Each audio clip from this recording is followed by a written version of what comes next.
Hey everybody, and welcome to the Sunday live show. I had to push back the start of the show by 1 hour. Bit of a plumbing emergency here in the house.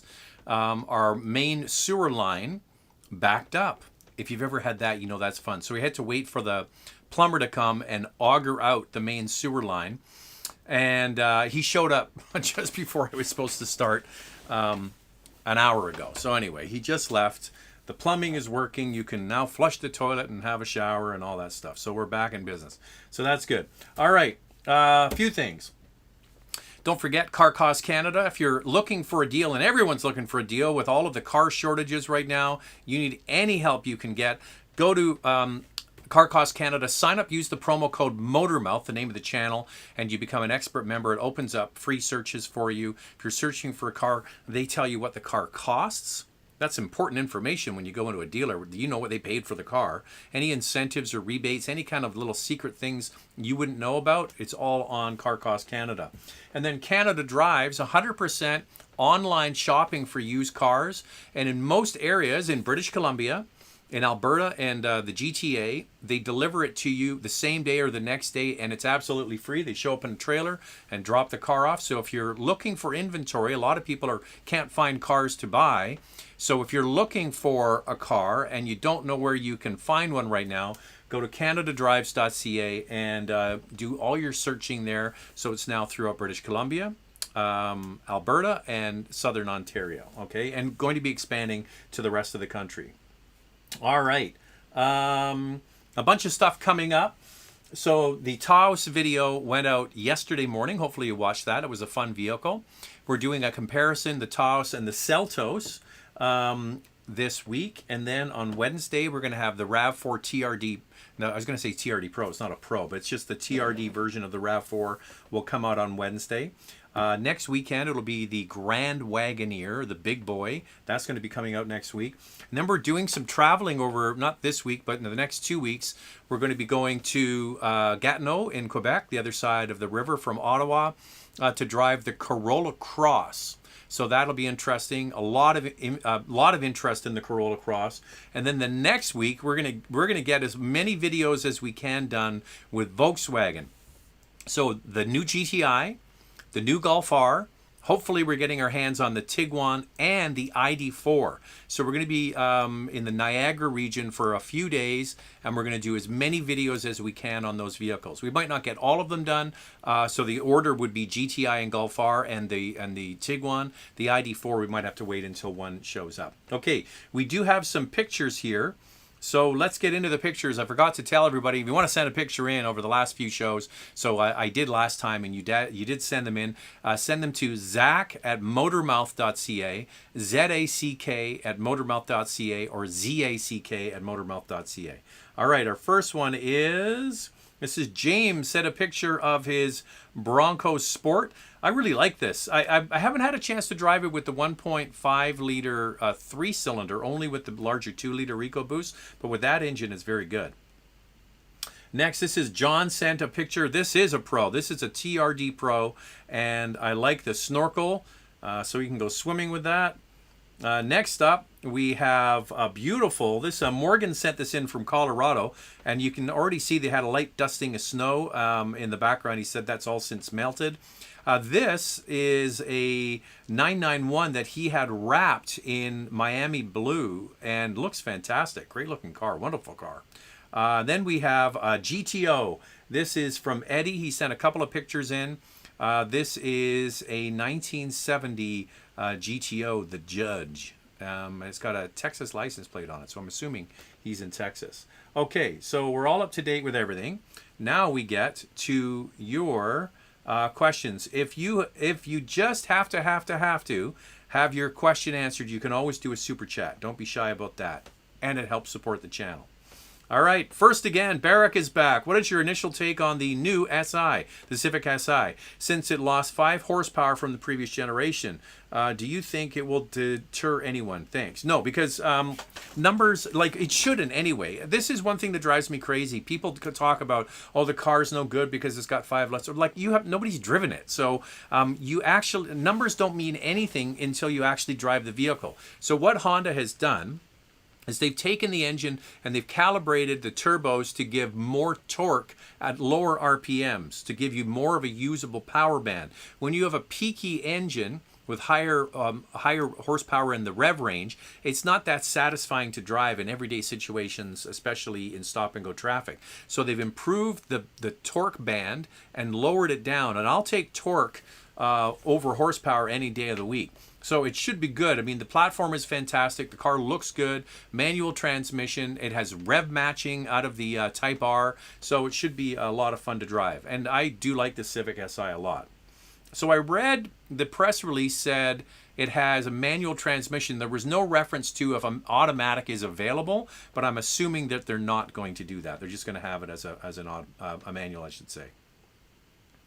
Next up is Keith. I'm looking for a unique, modestly priced fun sports car, not domestic, to enjoy my bachelor years. I was thinking of a second-gen Audi TT TTS while I wait for the GR86 TRD. Thoughts?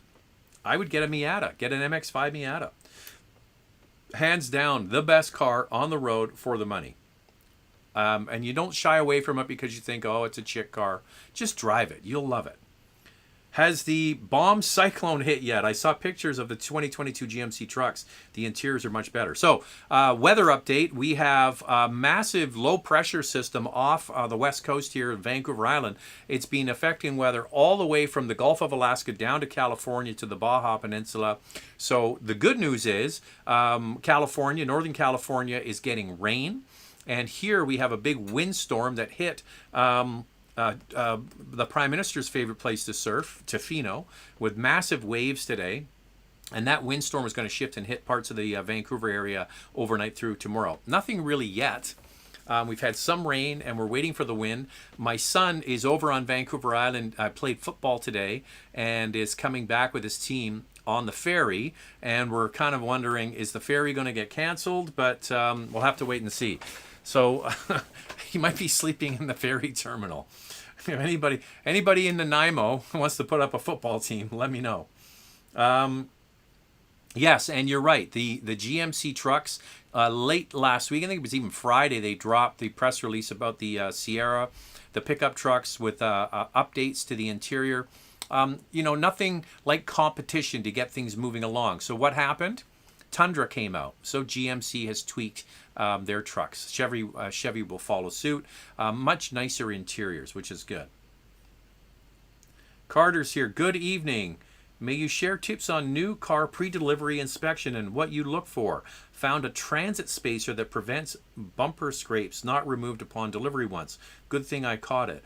Well, they should have a delivery inspection process that they go through. I mean, having some special wrapping that comes on the car. If you've ever seen cars come off trailers when they're delivered, a lot of them are covered in plastic. They have special foam bumperettes they put on them and all that kind of stuff. And sometimes these things can fall through the cracks. But I think the people that do the pre-purchase inspection before you take delivery, they do them all day, every day. So I haven't looked for anything. The one thing you want to look at, and this is something that a lot of people aren't aware of, if a car is damaged on the way to the dealership and they fix the car, say they take the car off a truck and they scratch a door or a fender and they fix it and repaint it, they don't have to disclose that to you.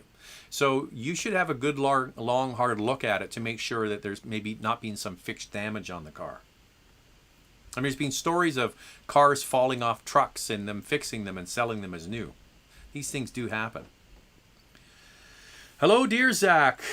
What is your opinion about Oldsmobile and why did the brand fail to stay on the market? Regards from Lima, Peru.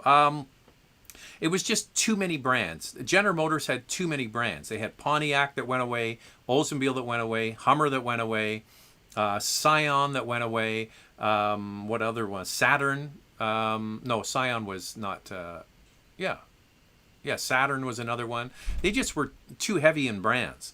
And so, I remember fondly in the 80s and the 90s, there's some cool looking Oldsmobiles.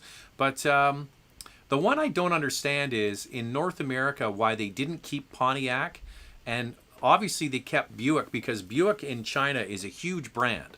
It's got a lot of history in that marketplace. So people in China look at Buick as a brand that they want to own. So they kept that strategically for the Chinese market. I wish they had not kept Buick here, but kept Pontiac. Because Pontiac used to have some pretty cool cars, right? Remember the G8? That was a really neat car. They had some good stuff, but Oldsmobile, they had too many brands, and they had to get rid of them. Julie Smith, Ford Escape PHEV, your thoughts? Well, it's interesting, Julie, that you bring this up because this week here in British Columbia, we are not going because we have a conflict. There is actually a Ford Escape plug-in hybrid event where they're driving from Kelowna down through the mountains of British Columbia down to Trail or something like that. Anyway, I'm not going. The good news is those vehicles, one or two of them will end up here in Vancouver, and we will get a chance to drive it soon.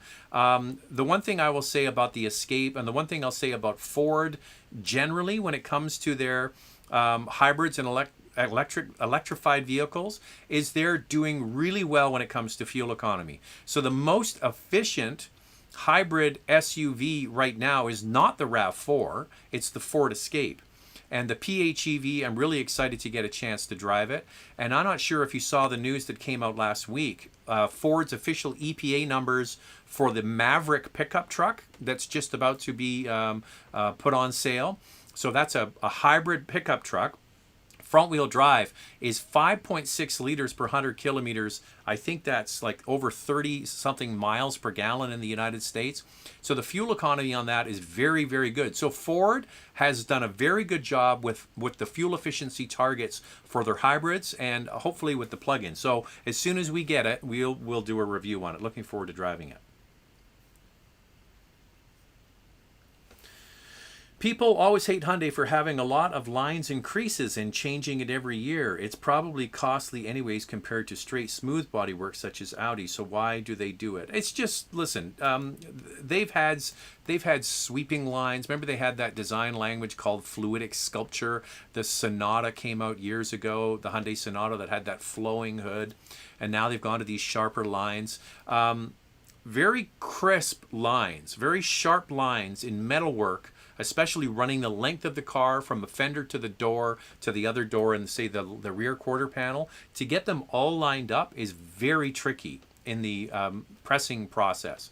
And one brand that is particularly good at that is Audi, for example. They put a lot of effort into making sure those lines are perfectly straight. So it's technology has changed and evolved, and car manufacturing processes keep getting better and better and better. I don't think there's probably any. Well, some are harder. Like I said, straight lines are harder to get perfect from one end of the car to the other, but you know, it can be done. And for them changing all the time, the one thing Andrea brought up, which is a very good point, and she's right about this, is Hyundai seems to have a different kind of look for each of their vehicles. Like all of their cars, they don't all look the same. It's like you could get a BMW and you get the 3 Series, the 5 Series, so they all kind of look the same. Not with Hyundai. Hyundai has a different kind of vibe for each one of their vehicles, and I think it's working. Their sales are way up this year on the strength that they have some great new product, on the strength that they have product to sell, and on the weakness of other brands with the chip shortage. So the domestic car brands have really taken it on the nose. Sales are up for Kia and Hyundai, for Subaru and Volkswagen and Toyota in a big way. But Toyota maybe towards the end of the year will tail off because they've had to slow things down. All right.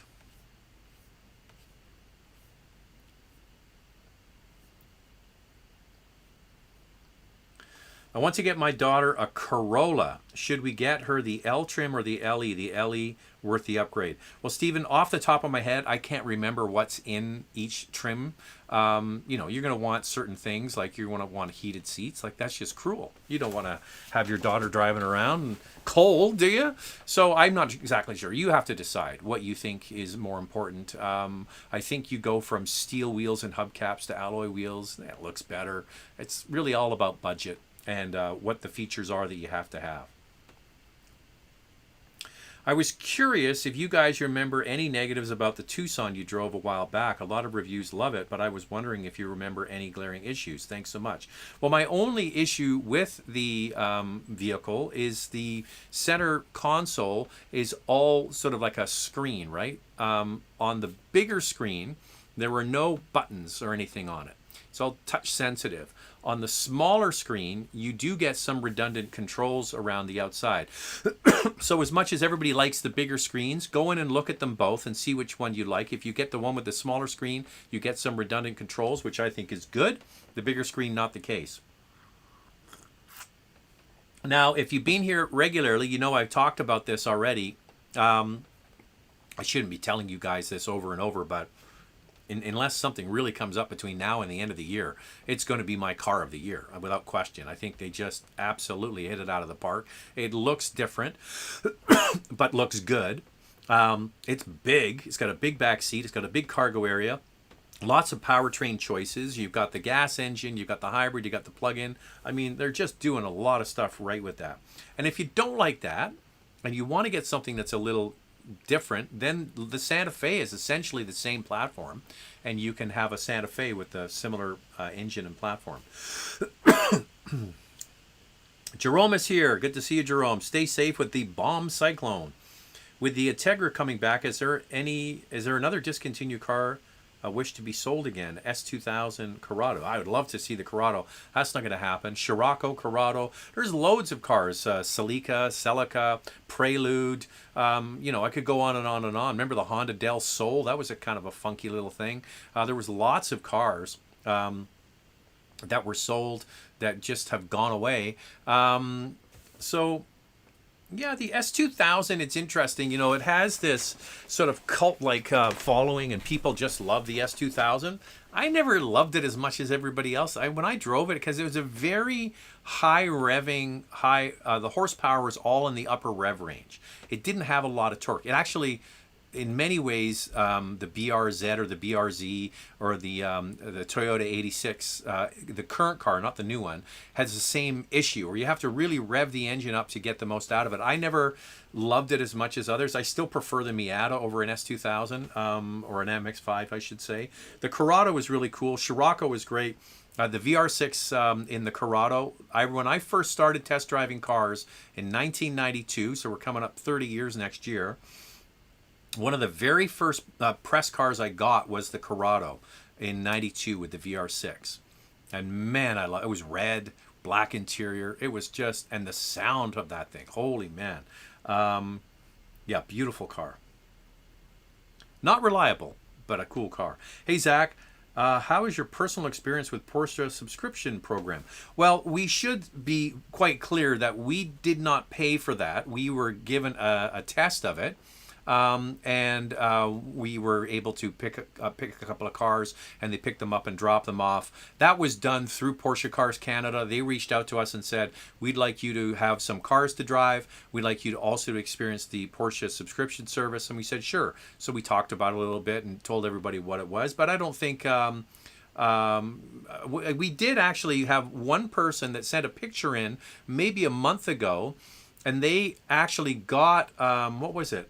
They got a Boxster 4-liter GTS, and he said he only rented it for a day or two. It cost him $500. He said it was the best $500 he ever spent. And he got a chance to drive that car, and he went all over with it with his wife, and they ended up ordering one. They liked it so much. So it's a great way, I think, if you want to try a car out and you want to try it for more than just a little while. So the subscription service, if you don't want to commit for a month or 2 or 3 months, maybe you want to just try a couple of different cars to see which one's right for you. It's not cheap. Here's the thing. The Porsche subscription is expensive, but maybe as a one-off to do a car for the day or maybe for a week, if you're really not sure about it and you really want to try it out, it might be good for that. For sure. It would be good for that. My mom's Civic broke down. Would you recommend her to buying for something around $23,000? Did she like the Civic? Get a Corolla. So they're all around that price. The Civic, a Corolla, the Elantra. The new Civic is really good. But here's the thing. The new Civic's 25 grand. It starts at 25 grand. It's like, what the hell? I remember these cars used to be 16, 15, 99. Now it's $25,000 for a Civic. So if you don't think you're living in inflationary times, you are. The prices of everything is going up. There was a story here locally. A guy is offering to have a dishwasher in a restaurant, an annual salary of $50,000 to wash dishes. If we're not living in inflationary times, I don't know. But yeah, I would say, those types of cars, a newer Civic or a Corolla or an Elantra, those three would be good. Happy Sunday from rainy Northern California. Well, I did the weather for 10 years on TV, and I still follow a lot of the weather stories. And I was telling Andrea in the summer when there was the drought in California, the drought here on the West Coast, and we had all the forest fires. And I said, you wait. Typically, droughts in Western United States and Canada end 180 degrees the opposite way. And we're setting up for that. And because we are experiencing a La Nina year, 2 years in a row. So all of those heat waves, all of the fires, all of the dry weather we had in the West, and the exceptionally mild fall you've had in the eastern United States and Canada, is all coming to an end, by the way. It's going to be getting colder soon, if not already. It's all because of La Nina. And all of these people are pulling their hair out about climate change, this and that. Now, these are known weather patterns that happen on a regular basis. Now we've had 2 La Nina years back to back, and we're setting up for the opposite of what we had last year, which is the dry weather. We're going to have a storm track plowing in to the West Coast, and you're seeing that affecting California, and you need it. It's been so dry, it's good to get some rain.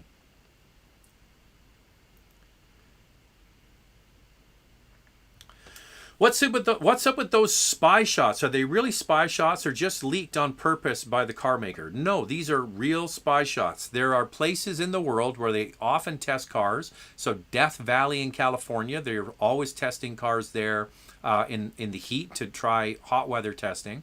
Northern Sweden and Lapland, there's a whole bunch of cold weather testing that happens up there by the mostly German car manufacturers. They even have whole test facilities up there for Volkswagen and Audi and Porsche.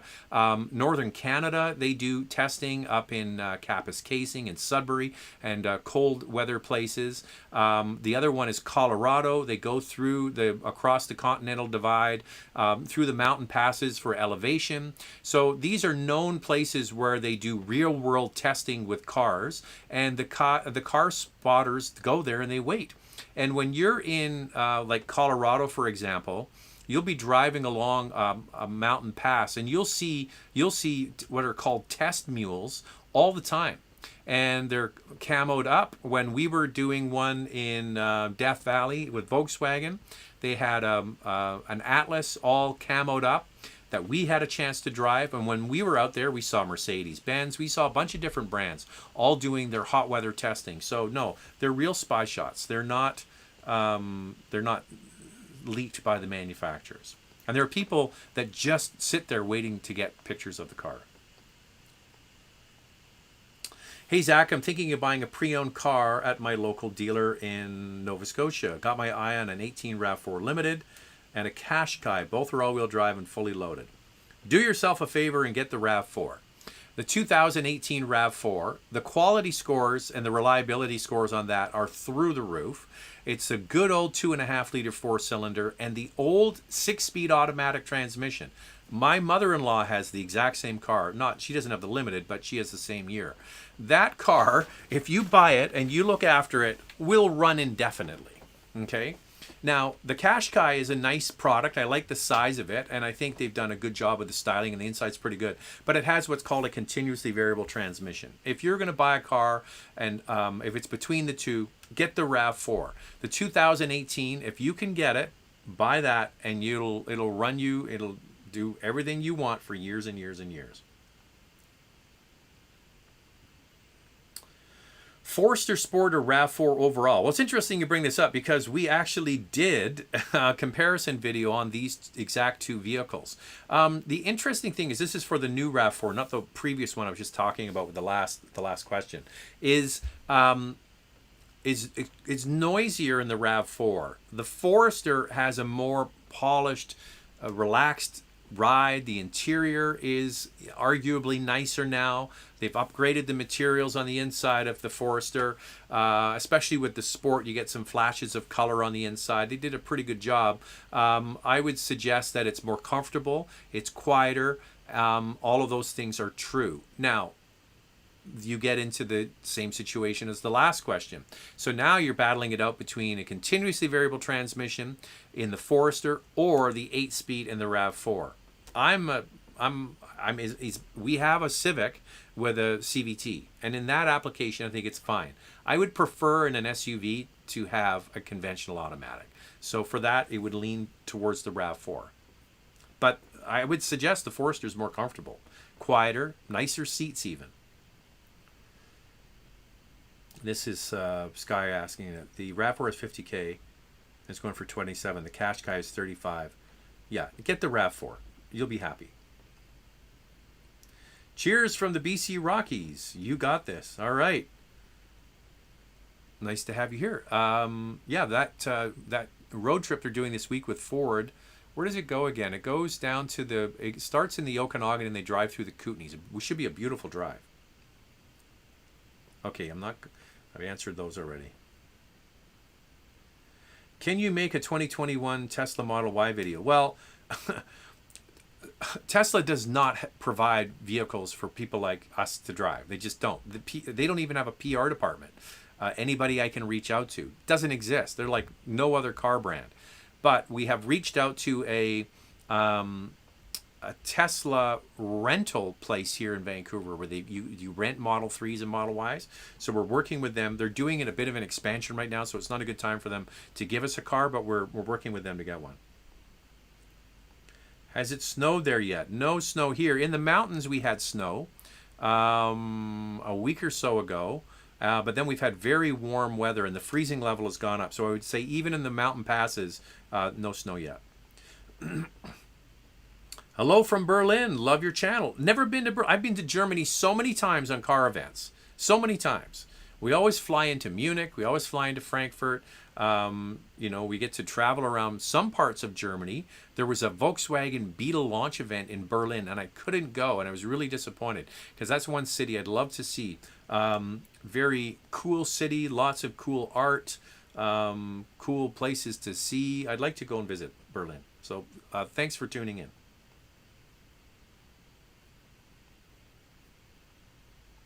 Will you be testing the Tucson PHEV and compare it to the RAV4 Prime? You bet we will.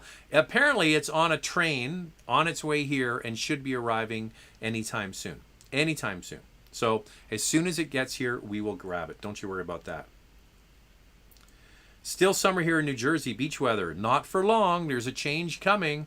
There's going to be a flip in the pattern, and you're going to have much cooler air hitting the eastern part of the U.S. and Canada in the next couple of weeks.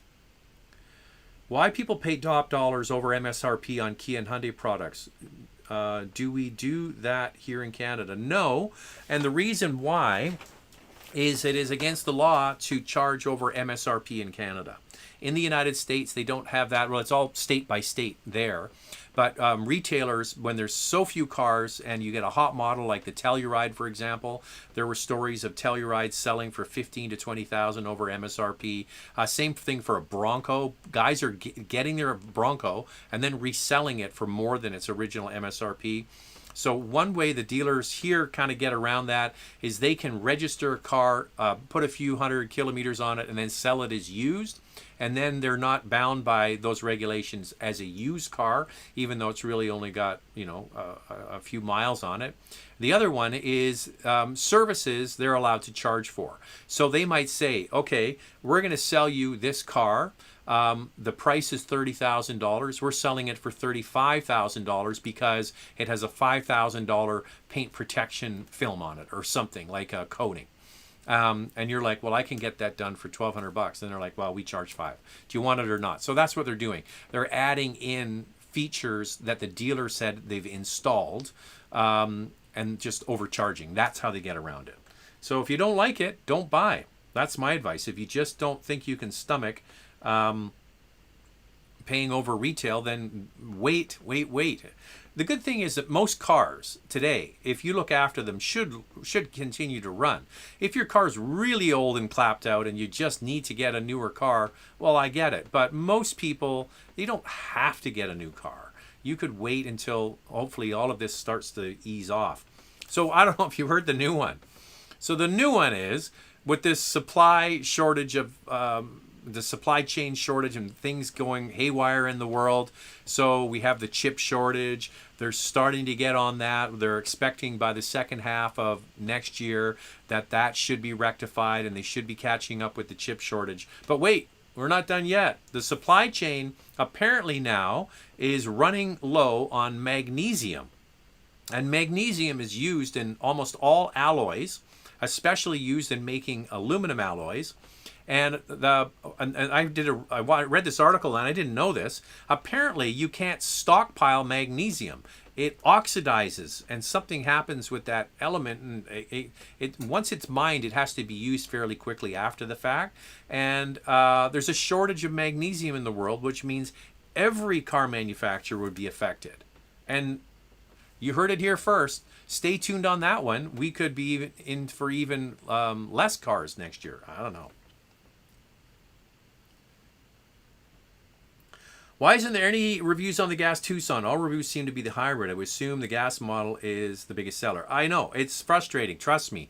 We said, listen, that's great. We love the hybrid. Good one. Can we get the gas one? Sorry, not available. And then we did a little more digging and they said, listen, we have had so many new vehicles in 2021, but we don't have a lot coming in 2022. Then we're going to add the regular gas models into the media fleet for you to test drive. We're working on getting one from a dealer, though.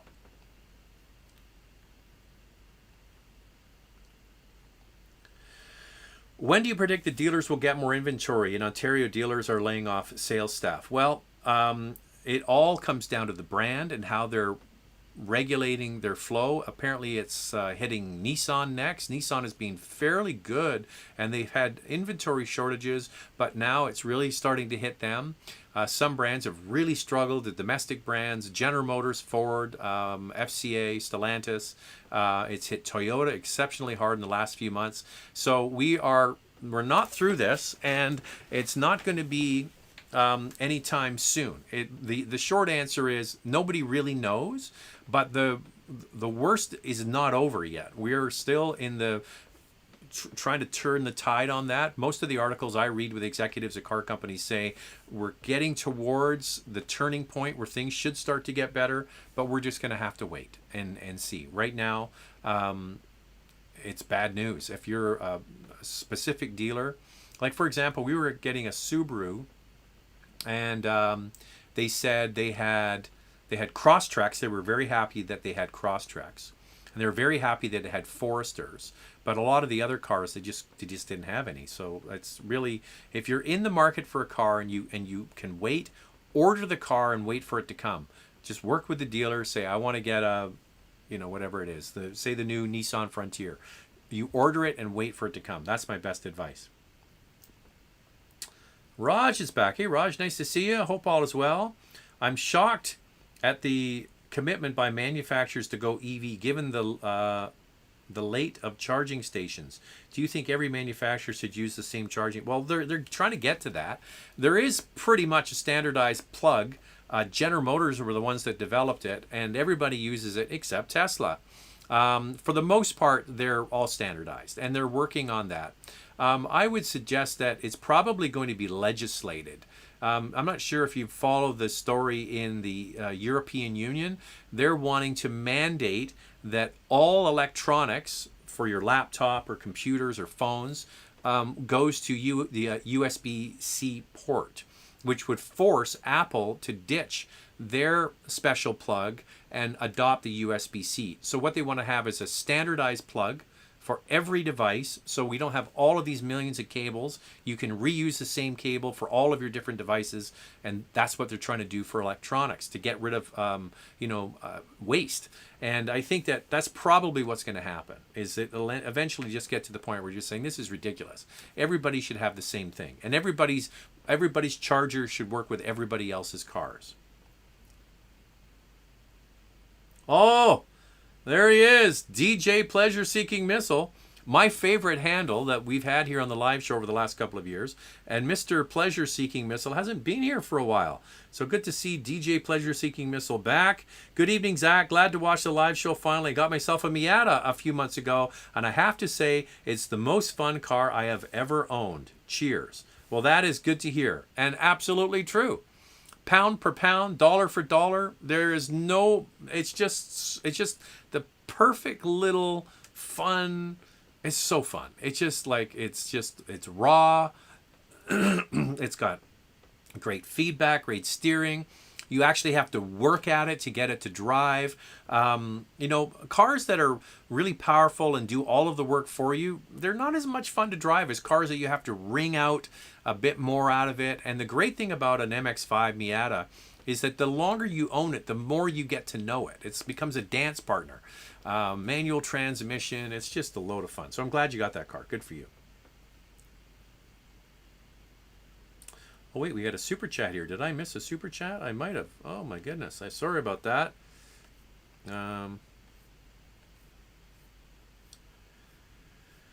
Well, the problem is we only have one super chat. Usually we have more. Any rumors on updates or big changes to the Ridgeline? No, I don't think so. If there is, there's probably going to be some modest facelift to it, because the vehicle is only a couple years old. Is it 2 years old or 3 years old? So yeah, maybe a facelift. Honda isn't aggressive with changes to their products. They don't do much to them, even when they do facelift. They're quite modest. I understand what you're getting at, because there's all of these new mid-sized trucks, especially the Frontier coming into the marketplace, and then you've got the unibody vehicles like the Santa Cruz and the Maverick and all those sorts of things. So I don't really know of anything, but it probably wouldn't be much.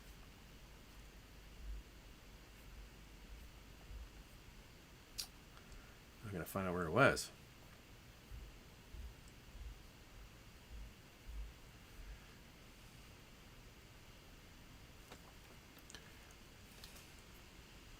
What? Here's another one I missed. Hey, Zach, read my question, please. 3 separate messages. Well, okay. We'll get to them.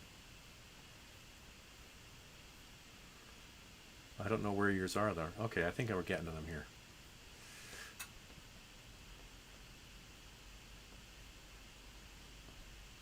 Oh, there it is. It's all about your questions are all about the RAV4 and the Qashqai. Get the RAV4. I told you already. Get the RAV4. Thank you for the super chat, though.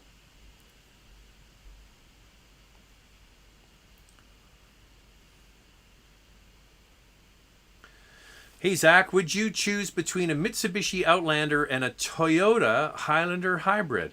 Well, these are very different vehicles. The Highlander Hybrid is much bigger. That's a much, much bigger vehicle. And has more power. The Outlander is not particularly powerful. Now, are you talking the Outlander, the current Outlander plug-in hybrid, or the Toyota, or the new gas one? I'm thinking you're talking about the new gas one. They're both fine, but it depends on how much space you need. If you need more space, then the Highlander is going to be a clear winner. And, the Highlander is fantastic. Fuel economy, amazing resale. The Mitsubishi just won one of Ward's 10 best interiors. They did a very nice job with the interior on that car. So, yeah, if I was in the market for a Mitsubishi Outlander, I would wait for the new plug-in hybrid that's going to be coming next year. I think it's coming in the second half of 2022. So take the brand new Outlander, which looks fantastic. They did a great job on it. And then they're going to put in the new PHEV system with even more range. Something hopefully on par with, say, the RAV4 or maybe the Tucson plug-in. So of the current ones, I would probably say Highlander hybrid. Here's Jerome again. Am I wrong if I say VW Group lost its mojo over the last few years? New models seem bland, no passion, interior materials are down in quality, fake exhaust, etc. Thoughts? Well, sales are up. Listen, if sales are up. I think I agree with you to a certain extent. The one car that I was disappointed about with the interior materials was the 911.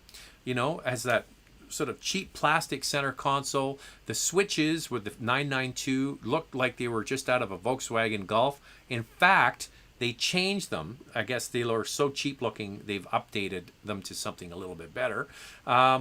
I would disagree. I think the Audi cars are beautiful on the inside. Yeah, some of their cars, it depends on the trim too, right? This Taos that we drove was the top trim, and I really liked it. I thought it was a load of fun. There was a lot of criticism saying, oh, it's jerky, it has turbo lag, and all that kind of stuff. There was a stop sale on the car and a recall on the car, and from what we can understand is the recall and the update to the car actually improved the drivability. So the one we had was all fixed. We never had a chance to drive it before the recall. Some early indications were that that was the issue. So, you know, the one thing about Volkswagens is they don't change that much. They really are a glacial company when it comes to design. Their interiors look very similar to what they looked like 10 years ago. The outside isn't that revolutionary. Like when you see there's a new Tiguan arriving for 2022, you're probably going to be hard pressed to figure out what they did with it. I mean, the keen eye will see it, but the average person probably not.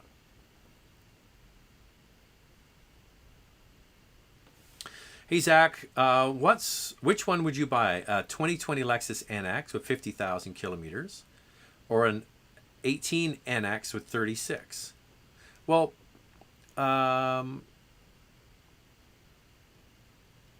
you know what? Pick the one that you like better. They're going to be the same. There's really not much difference between the 18 and the 2022. So it comes down to, you know, how much warranty is left. Those sorts of things are important. Yeah, this doesn't seem like, it seems like you might have a little bit more wiggle room on the price of the 18 model. I don't know. There's not much difference, and only 14,000 kilometers difference. I'd probably go for the newer one. K5 GT versus Accord 2-liter turbo versus Camry V6. Wow, that's a good little shootout there. I like the Accord a lot. I think the Accord is pretty neat in the fact that you can used to be able to get a manual transmission. There might be some kicking around, but I think they got rid of that.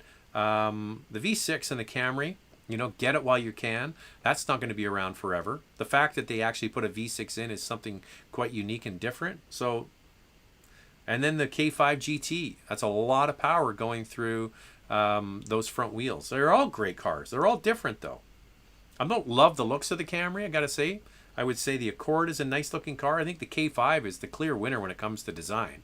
I would say the interior is the K5 is the best. But the V6 is appealing to some people. I look for a Honda Accord 15 to buy. Do you think it's a good choice? Right now I have a Civic 2011. 2015 Accord. Yeah, I don't think anything wrong with that. I like the sport model. I think it was a nice looking car. That's the previous model. I like that model actually. Yeah, not an issue with it. Go for it.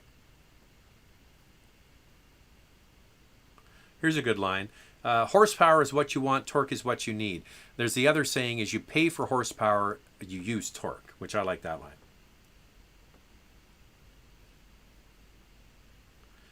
If you had to choose between a 2022 Honda Civic or a 2021 Kia Forte EX, which one?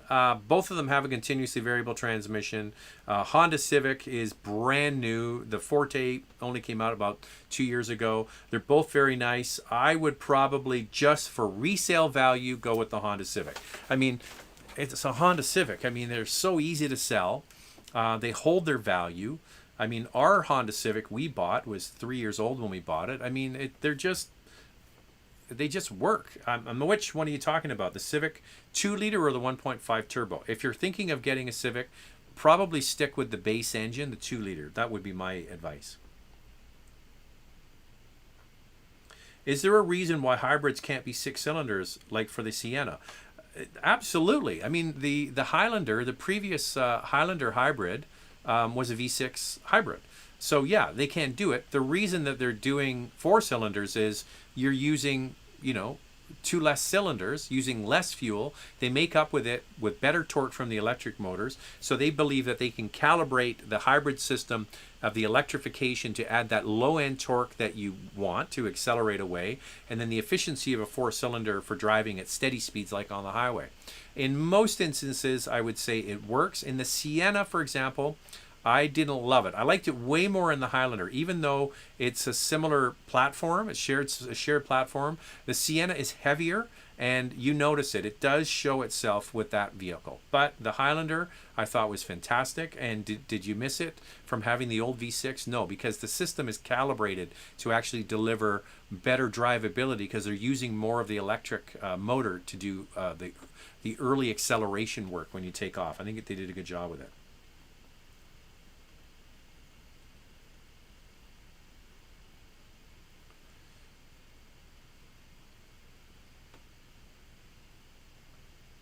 Raj is saying, I'm excited about the upcoming Z06 and Cayman GT4 RS announcements. Will you be making videos about these specs? Well, maybe. The problem you have with cars like that is that you really want to go and drive them somewhere where you could drive them. So it really comes down to if there's going to be any sort of a media events to have availability to some track time. So that would be a lot of fun. So the previous Z06 we did in Nevada on the track, and that was a load of fun. Well, that was a hell of a lot of fun. The video is on the channel. Both of you look very nice together. I'm assuming you're talking about Andrew. Yes, thank you very much. What is the best used car to buy, 17 to 19? Sandeep, I need a little more detail, brother. I need to know what's your budget, what kind of car. I can help you out, but that's very vague. John wrote back and said a Skoda Octavia. Funny. Refreshed G70 3.3T versus C43. That engine in the Genesis is nice, but Mercedes is still a Mercedes, and you have that AMG badge. That has a lot of clout, if you ask me.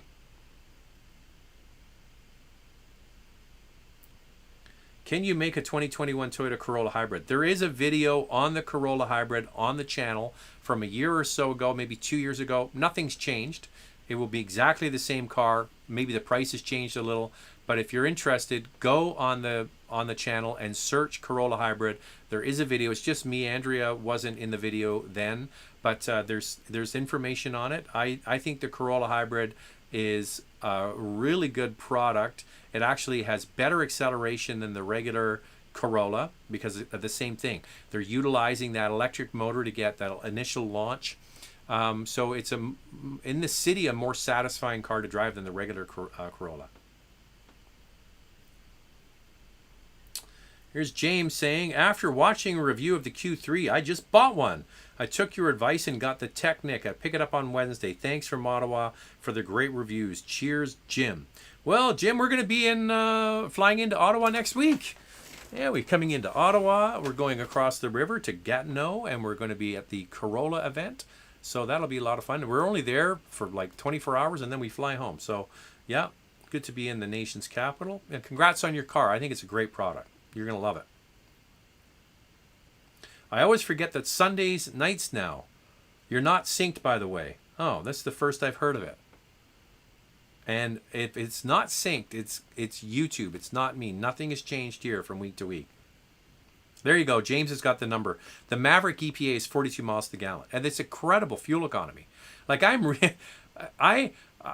was on the Ford calculator looking. I would love to have a Maverick. I mean, we used to have a Tacoma pickup. We just sold it a few months ago. Having a pickup truck is fantastic, and we rarely used it, but it's cool to have. Take stuff to the dump, to go to Home Depot, just to throw bikes in the back, stuff like that. I just thought, and the one I like is the base model with the steel wheels. I think I just get like the base, maybe a few amenities in it, But that's it. I mean, the fuel economy is outrageous. 5.6 liters per 100 kilometers in the city, or 42 miles per gallon. It's incredible.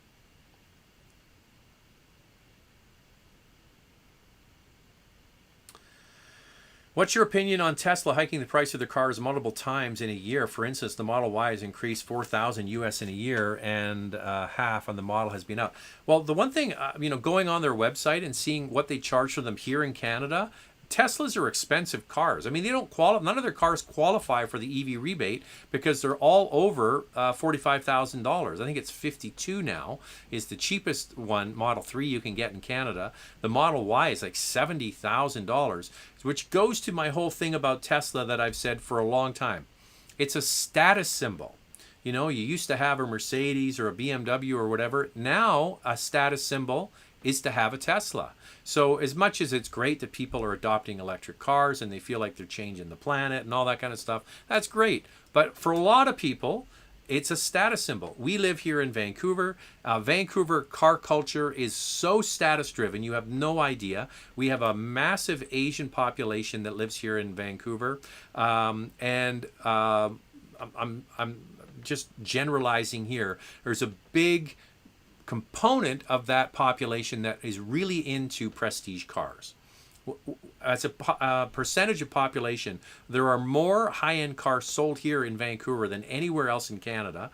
In fact, whenever I travel to places like Southern California, I always think there's more cars, high-end cars that I see here in Vancouver than I see anywhere. I think the only place I ever saw cars that was in Buckhead in Georgia. Remember seeing all the Bentleys and Rolls Royces at the shopping center? That was pretty neat to see. But Vancouver is so status driven.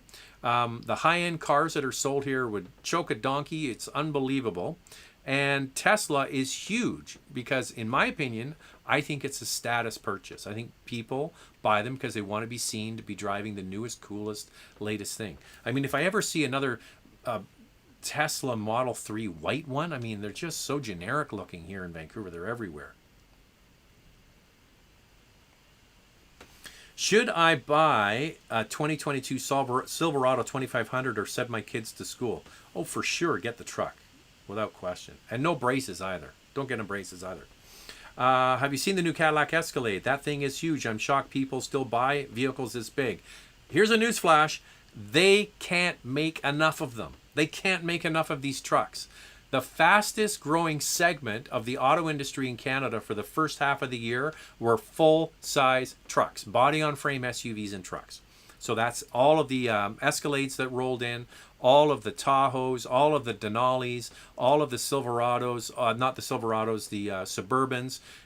Trust me, these things roll off the truck and they go right to the new owner's house. There's a huge waiting list to get an Escalade. It's absolutely incredible because they have incredible resale value. Body-on-frame trucks generally, like across the all brands, do really well when it comes to resale value. So you can buy a Yukon, for example, and drive it for 4 or 5 years, and when you go to sell it, you get a lot of your money back. And that's true for pretty much all body-on-frame trucks. So they have a huge following. And the new Escalade is fantastic. They did a great job in it. What they didn't do was deliver good fuel economy. The fuel economy is outrageously bad in the Escalade.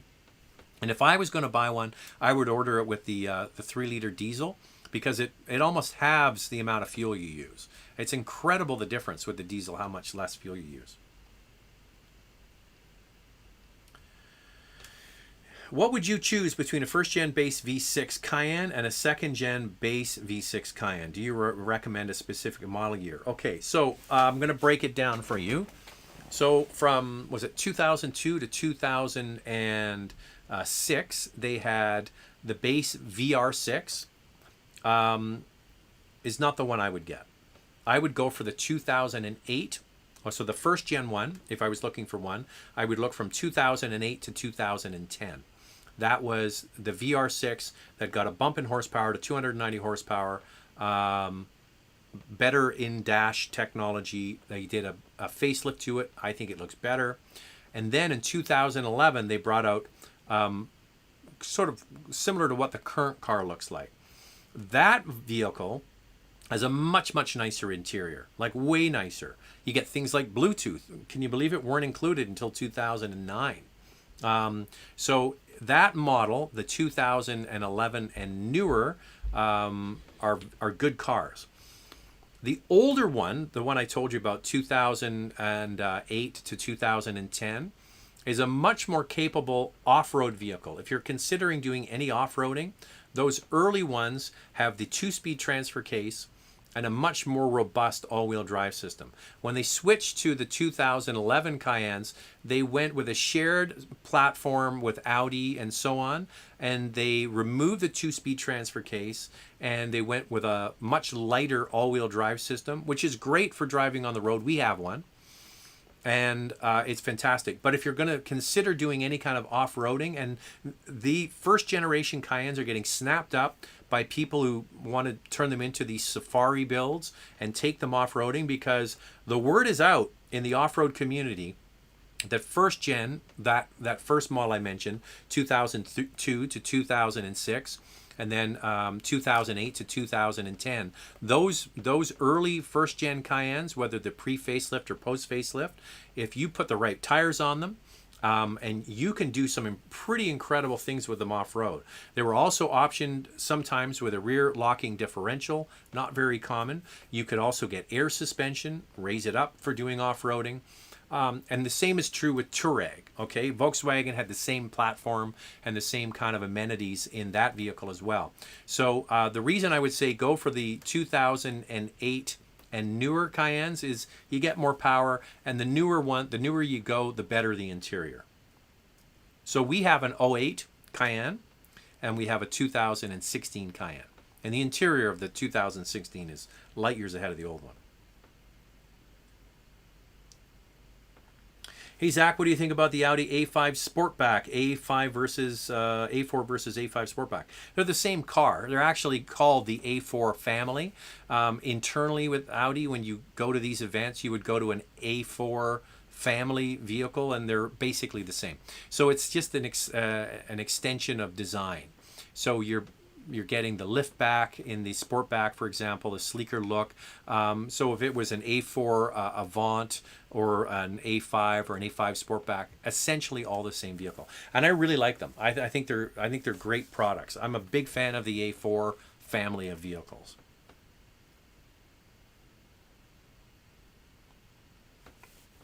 We went ahead and got the Highlander. I asked a question about last week. It's great, but Android Auto doesn't work. CarPlay works fine, though. The salesman can't figure it out. So into service Monday. The one thing I will tell you is, if it's the wireless Android, I find it doesn't work very well in any car. I think the wireless Android is not good, generally, and I think that's an Android thing. I don't think that's the brand. I think that's just their system. It's not particularly good. So yeah, work with them to see if you can figure it out. If it's the plugged one, it should work just fine. Because we have the plugged Android in our Civic, and it works fine, works perfectly. But the wireless one, what a pain in the ass that is. I would rather have a vasectomy than drive a Corolla. Well, you could have a vasectomy and drive a Corolla. What's stopping you? Here's John from the East Coast. Been a while. Hope all is good out west. A big storm coming in tonight. We're all hoping that our youngest gets home on the ferry. So we have that to deal with. We'll have to wait and see. All right, Jackson Barrett, Super Chat. Hey, Zach, what are your thoughts on the 2022 GMC Sierra 1500 refresh? You think they're finally up to par with the Ram in terms of luxury? I'm not sure about that. Like the Grand Wagoneer that we had, and we just took it back yesterday. Holy mother, that has got to be the nicest interior I have seen in any product. Like we had the S-Class a month or so ago, a couple months ago. That Grand Wagoneer interior is nicer than the S-Class. Easily nicer, in my opinion. So it's so interesting to see that Chrysler, FCA, Stellantis, whatever the hell they're called next week, has turned their attention to interiors. And they're doing some really, really good stuff. So we'll have to get in it and touch it and feel it. The pictures, it certainly looks better, but it still looks like GM and GMC grade interior pickup truck interiors, but just refreshed. That's what it looks like to me in the pictures. The proof will be getting in it and interacting with it, but I think it's pretty hard to top the Ram, and all the stuff they're doing is really good. Another chat. What moderately priced EV coming out in 2022 piques your interest? Well, the ones that are going to be the ones to beat are the Kia and the Hyundai electric vehicles that are going to be arriving next year.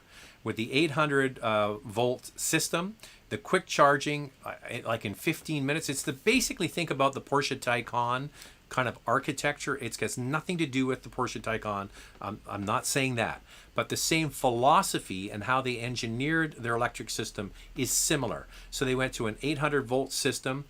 The inboard charging to get the charge into the car is going to be incredibly fast. Two great looking cars. So those are the ones I'm really excited about. So the Hyundai and the Kia electric cars are going to be coming. In fact, from what I understand, is Kia is opening up reservations for their car in the next few days. $500 deposit. Unfortunately, from what I understand, the initial orders, the number of cars coming to North America is going to be very low. Unfortunately, that's the problem. All right, just want to make sure I didn't miss another super chat. Oh, Jerome had one here. I've got more, but I got to save up to send cash to Mr. Legault so he can bribe me into buying an EV with my own money. Cheers. That's funny. Jerome and I email back and forth once in a while talking about EV rebates and basically bribing people to buy cars. I think is crazy. And Jerome agrees. Another super chat I missed. Have you tried the Kia Niro hybrid? Concerns? No concerns with it. I have a confession to make with you about the Kia Niro. Andrea and I got the vehicle. The first time we did the review, I erased the footage. And I've never done that. We got the car back. Kia got us the car back. And it happened twice. So I've only ever lost the footage for a car twice, and both of them were for the Kia Niro. So I looked at Andrea and she looked at me and we said, screw it. This one was not meant to be. We had no issue with the car other than I think some of the pricing needs to be adjusted because there's now more competitors. But yeah, it's a fine car. But there is no video on it because I pooched it twice. Another super chat. Thank you very much. How come they're not popping up in my feed here?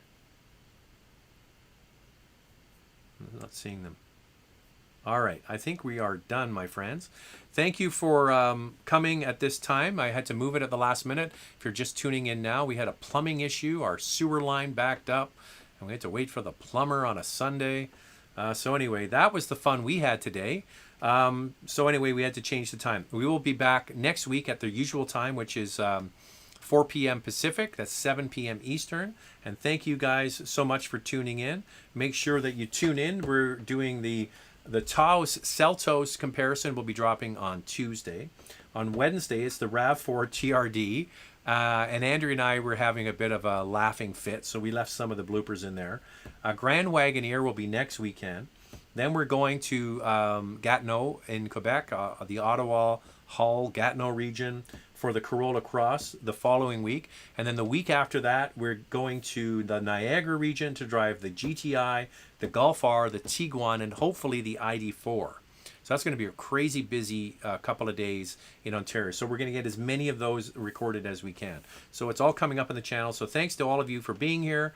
Have a great rest of your Sunday, and we'll see you on the internet. Take it easy.